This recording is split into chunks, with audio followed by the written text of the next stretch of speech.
Assalamualaikum warahmatullahi wabarakatuh. Alhamdulillahilladzi qala wa 'alal mauludi rizquhunna wa kiswatuhunna bil ma'ruf. Asyhadu an la ilaha illallah wahdahu la syarika lah. Lahul mulku wa lahul hamdu yuhyi wa yumiit wa huwa ala kulli syai'in qadir. Wa asyhadu anna sayyidana wa nabiyyana Muhammadan abduhu wa rasuluh al-mab'uts rahmatan lil alamin.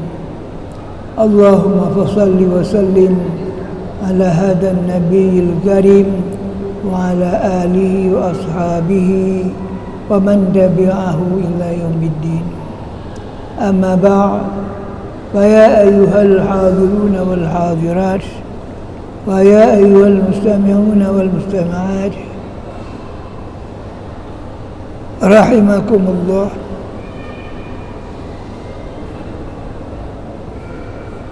Muslimin, hadirin hadirat, Bapak Ibu, saudara-saudari di mana saja yang dapat mendengar siaran yang dipancarkan oleh melalui halaqah Maghrib dari Masjid Raya Baitur Rahman.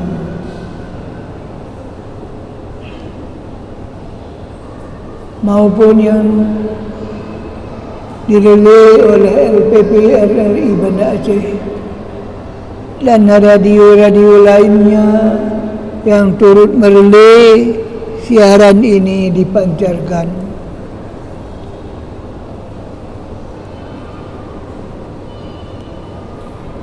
Baiklah, marilah pertama-tama kita memuji dan bersyukur kepada Allah atas segala bentuk anugerah dan nikmat-Nya yang telah dilimpahkan kepada kita tanpa henti-hentinya.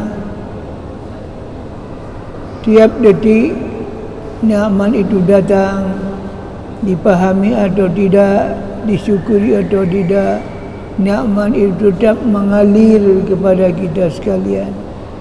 Yang paling penting untuk kita nikmat iman dan Islam. Dengan nikmat iman dan Islam inilah kita nantinya akan terbebas dari segala apa yang menghalangi kita dalam kehidupan dunia, lebih-lebih lagi dengan kehidupan akhirat. Terusnya marilah kita bersalawat dan bertaslim kepada junjungan kita Nabi besar Muhammad sallallahu alaihi wasallam, kepada ahlinya, sahabatnya dan para pengikutnya sekalian sampai akhir zaman.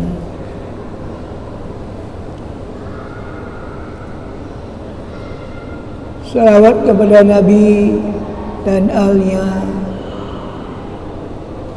terutama di malam-malam Jumaat begini, sangat berharga dan sangat perlu. Dengan utusnya Muhammad SAW sebagai Rasul, membawa rahmat untuk sekalian alam.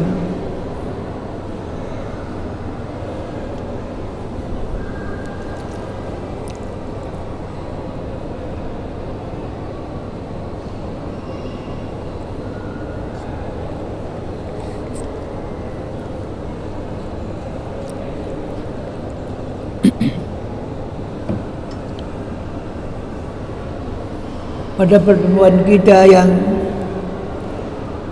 ke-854 di malam hari ini, Kamis 2 Jumadil Ula 1445 Hijriah, bertepatan dengan 16 November 2023. Kita sudah masuk minggu ke-18 hitungan tahun Hijriah dan minggu ke-46 hitungan tahun 2023 Miladiah.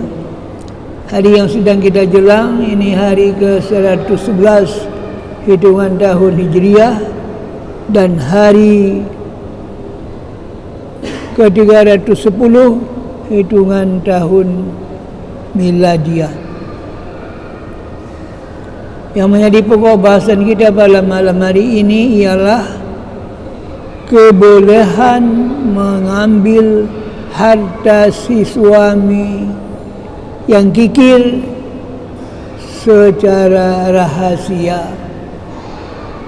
Judulnya, kebolehan mengambil harta suami yang kikir secara rahasia.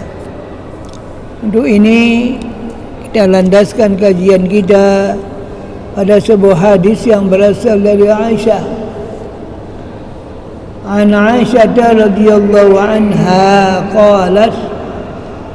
qalat Hindun ummu Muawiyah li Rasulillah sallallahu alaihi wasallam, inna Aba Sufyana rajulun syahihun fahal alayya junahun an akhuzu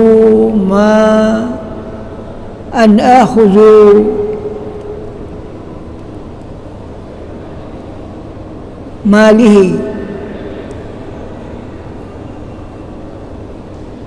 sirran. Pertanyaan yang diajukan, fahal alayya junahun an akhuzu mimma lihi sirran. Qala, maksudnya qala Nabi, khuzi anti wa banuki ma yakfiki bil ma'rufi, rawahul Bukhari. Kita dapat melihat di sini di Hasyiah ala Mukhtasar Ibnu Abi Jumrah lil Bukhari, halaman 101, hadis ke-95. Dari Aisyah radhiyallahu anha, ia berkata, Hindun, mama daripada Muawiyah, berkata kepada Rasulullah sallallahu alaihi wasallam, sesungguhnya Abu Sufyan, suaminya itu seorang laki-laki yang kikir. Apakah boleh aku mengambil dari hartanya secara rahasia? Pertanyaan daripada Hindun. Nabi sallallahu alaihi wasallam menjawab, ambillah olehmu dan untuk anakmu hartanya yang mencukupi kebutuhanmu dan kebutuhan anakmu secara ma'ruf. Hadis riwayat Bukhari.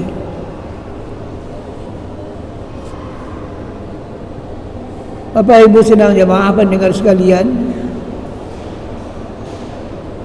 dalam kajian agama, seorang suami memiliki kewajiban menafkahi istri dan anak-anaknya.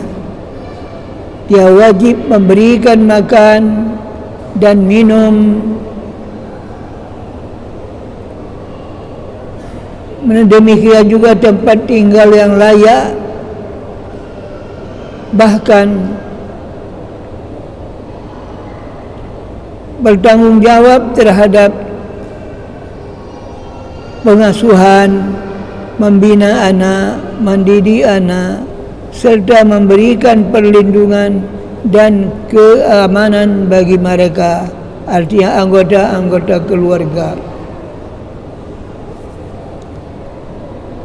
Sedekah dapat berfungsi sebagai kewajiban dan dapat bernilai nafkah dapat berfungsi sebagai kewajiban dan dapat juga bernilai sedekah.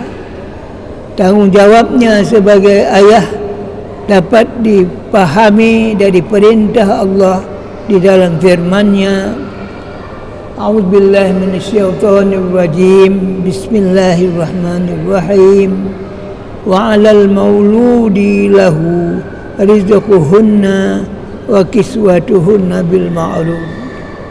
Al-Baqarah surat kedua ayat ke-233. dan kewajiban ayah menanggung nafkah dan pakaian mereka secara ma'ruf.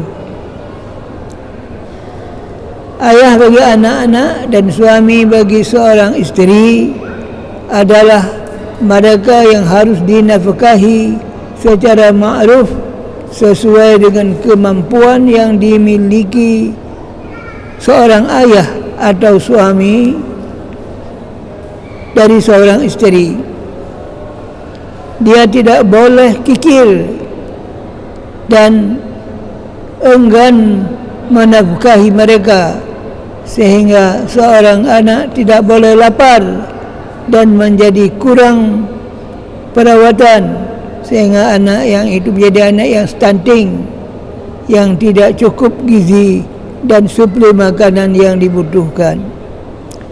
Mereka tidak boleh sengsara atau celaka akibat dari sifat kikir seorang ayah atau seorang suami. Jadi padahal nafkah yang dikeluarkan untuk mereka dapat berubah menjadi sedekah yang akan memperoleh ganti di sisi Allah Subhanahu wa taala. Bapak Ibu sidang jemaah dan pendengar sekalian dimanapun berada, Allah akan menggantikan segala sesuatu yang dinafkahkan pada jalan kebaikan sebagaimana difirmankannya, A'udzubillahi minasyaitonirrajim, Bismillahirrahmanirrahim, wa ma anfaqtum min syai'in fahuwa yukhlifuhu wa huwa khairur raziqin. Surat Saba ayat 34, surat 34 ayat 39.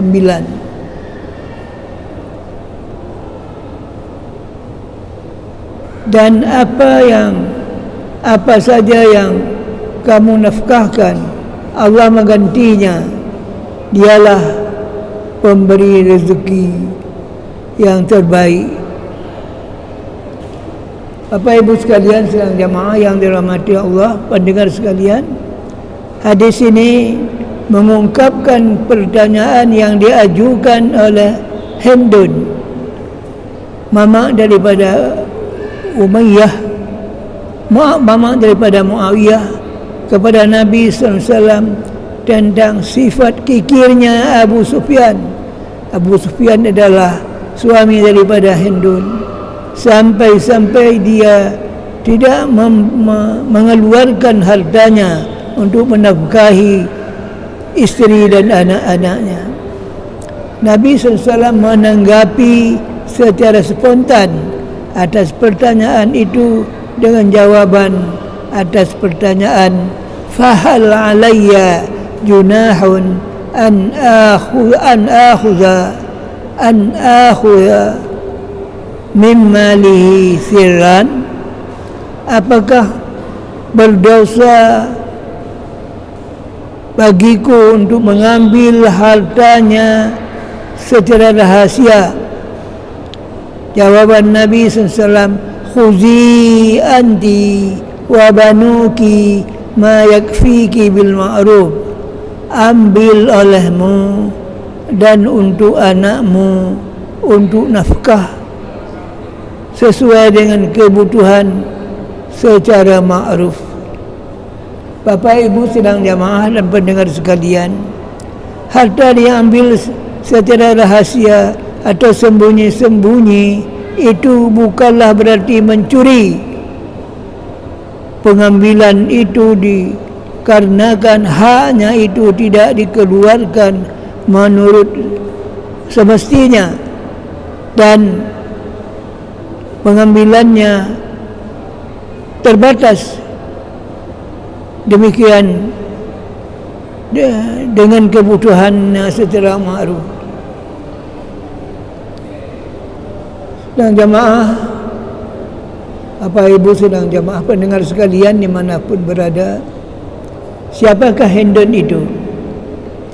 Hindun wahia binti Utbah bin Rabi'ah bin Abd Syams bin Abdul Manaf, wahia zaujatu Abi Sufyan. Hindun itu keluarganya itu dia anak Utbah, anak Rabi'ah, anak Abd Syams bin Abdul Manaf. Hindun itu adalah isteri Abi Sufyan.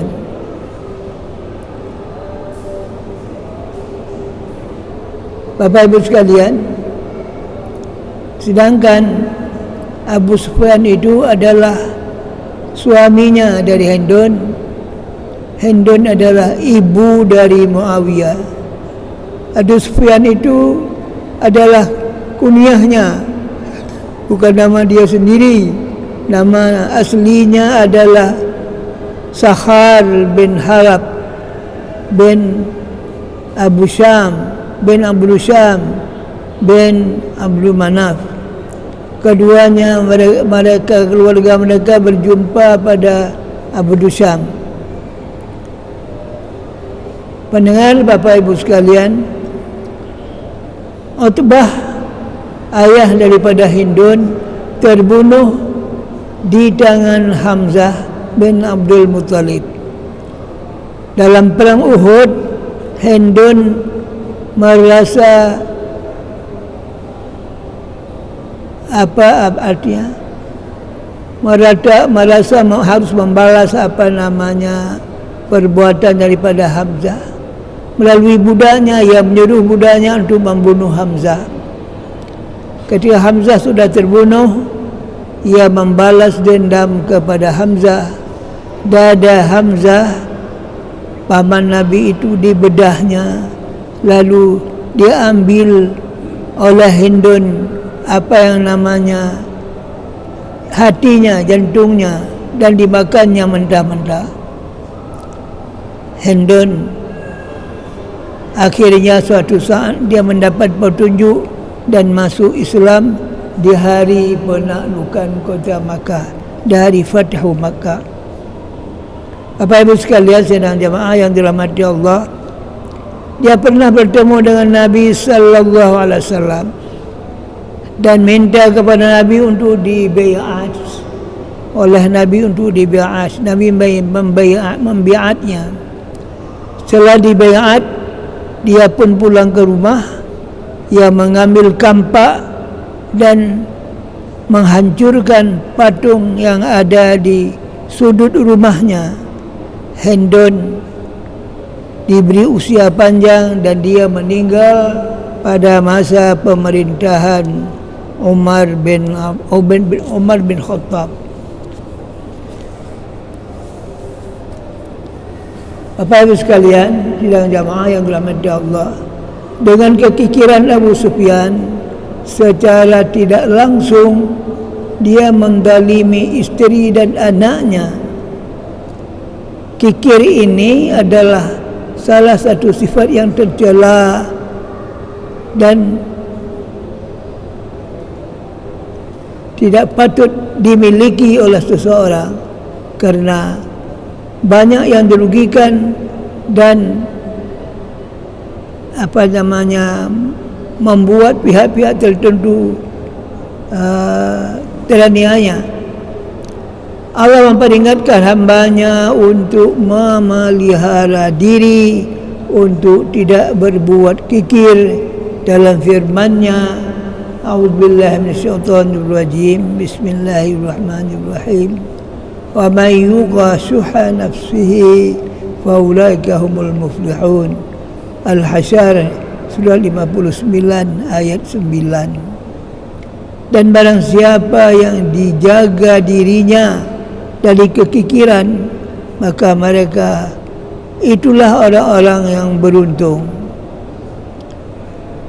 Bapak Ibu sekalian, pengaduan Hindun kepada Nabi SAW membawa peluang dan jalan keluar kepadanya untuk mengatasi kekikiran Abu Sufyan.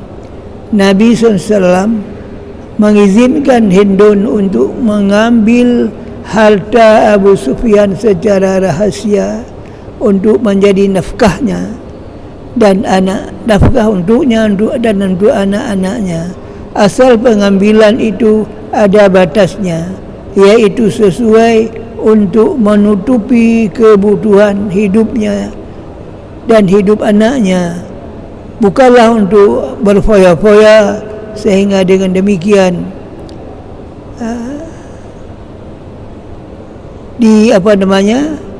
dipenuhi kebutuhan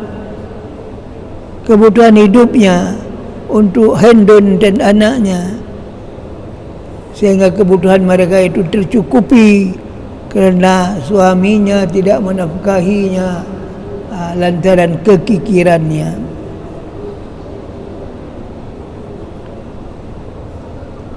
Pengambilan harta suami yang kikir, Nabi mengatakan ma yakfika wa wanuka bil ma'ruf, boleh ambil untukmu dan untuk anakmu secara ma'ruf untuk menutupi kebutuhan hidup sehari-hari.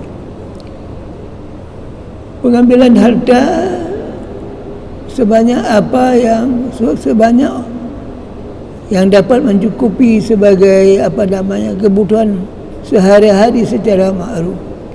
Jumlah itu tidak mengandung pemborosan dan berlebih-lebihan, disesuaikan dengan standar dan kedudukan si suami, sehingga dapat menutupi kebutuhan yang normal seperti pengeluaran yang seimbang, belanja yang dibutuhkan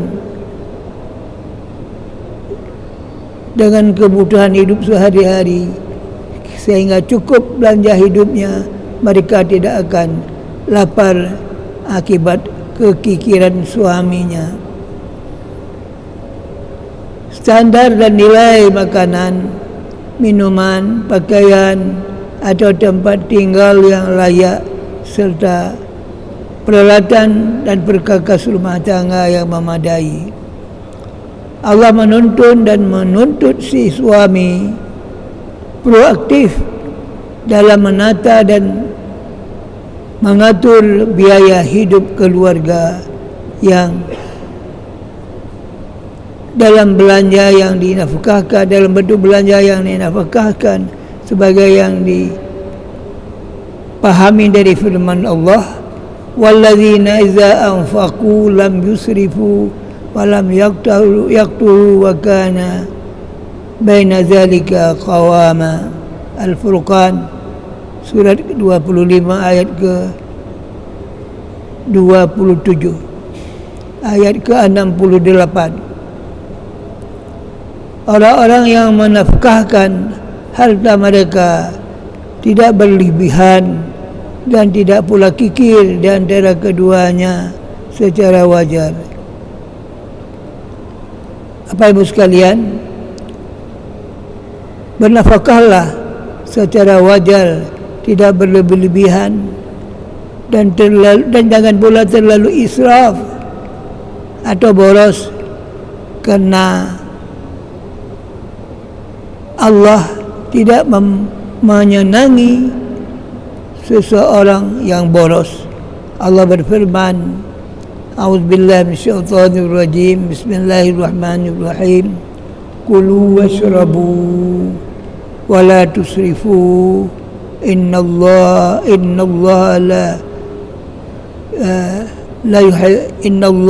la yuhibbul musrifin. Al-A'raf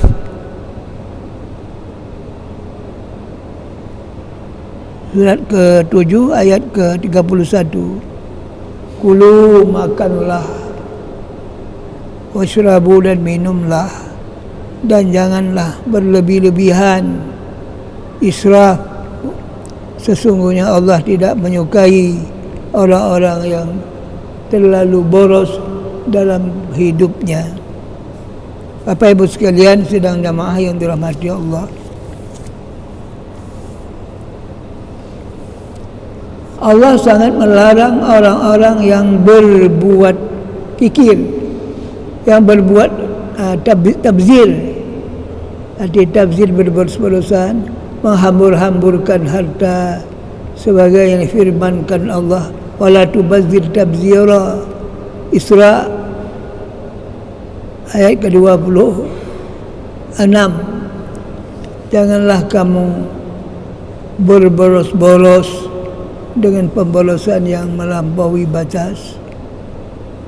Celakanya mereka yang menghamburkan hartanya adalah jadi saudara atau teman syaitan, sedangkan syaitan itu sangat ingkar kepada Allah. Hal ini ditegaskan Allah dalam firman-Nya, A'udzubillahi minasyaitonirrajim. Bismillahirrahmanirrahim. Innal mubazzirina kanu ikhwana syayatin wa kana syaitanu li rabbih kafura. Isra surat ke-17 ayat ke-27. Sesungguhnya orang yang pemboros itu adalah saudara syaitan, dan syaitan itu sangat ingkar kepada Tuhannya. Bapak Ibu sekalian sedang jamaah yang dirahmati Allah, harta suami yang kikir sebagaimana diterangkan dari dalam hadis ini, itu dapat diambil oleh istrinya secara rahasia. Untuk apa? Untuk menutupi kebutuhan hidupnya, untuk dia sendiri sebagai istri dan untuk anak-anaknya.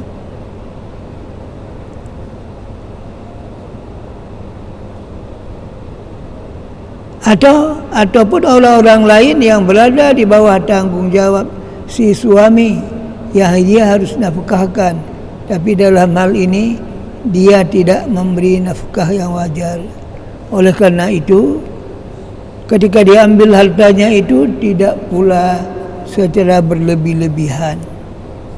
Bapak Ibu sekalian, hadis ini memberi pemahaman kepada kita bagaimana Nabi memberikan jalan keluar kepada Hendon ketika Hendon tidak mendapat nafkah yang layak dari suaminya Abu Sufyan.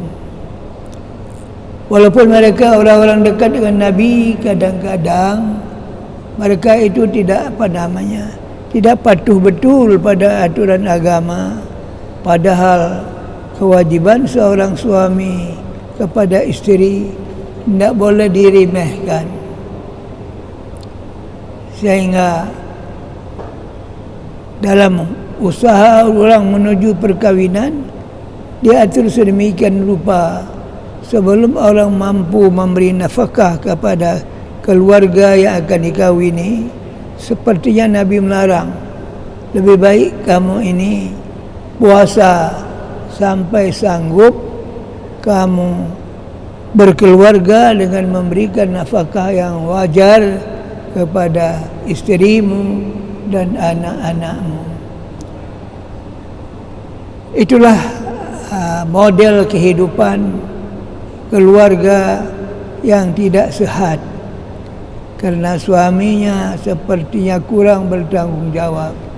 Oleh karenanya dalam kehidupan kita sekarang ini, oleh lembaga yang melakukan pernikahan dan sebagainya, terutama kantor urusan agama setempat, itu jauh sebelum nikah dilakukan, mereka itu diberi pengarahan, diberi tuntunan, diberi bermacam-macam cara untuk menjalani kehidupan keluarga di masa akan datang, supaya hidup mereka menjadi tentram, aman, sejahtera. Karena kalau bukan begitu, nanti kehidupan keluarga yang dikucar-kacir, kurang seimbang antara suami istri, terutama mereka yang tidak sabar atau permintaannya terlalu tinggi kepada si suami, sedang suami tidak mampu memenuhinya. Oleh karenanya kerukunan dalam keluarga jauh-jauh hari perlu dijaga. Keluarga harus dibina, harus diberi tuntunan oleh orang-orang yang ahli sebagai penasihat perkawinan supaya perkawinan mereka itu bisa berjalan dengan mulus dan sejahtera. Inilah kajian kita pada malam ini. Mudah-mudahan ada manfaatnya, baik kepada yang sudah berkeluarga ataupun anak-anak kita yang belum berkeluarga, supaya mereka berhati-hati betul dalam memasuki arena perkawinan ini, sehingga tidak terjadi hal-hal yang tidak diinginkan dalam kehidupan mendatang. Subhanakallahumma wa bihamdika asyhadu an la ilaha illa anta astaghfiruka wa atubu ilaika. Amiltu su'an aw dhalamtu nafsi faghfir li fa innahu la yaghfiru dzunuba illa anta. Aqulu qawli hadha wa astaghfirullahal azim. Hadanallahu wa iyyakum ajma'in. Wassalamu alaikum warahmatullahi wabarakatuh.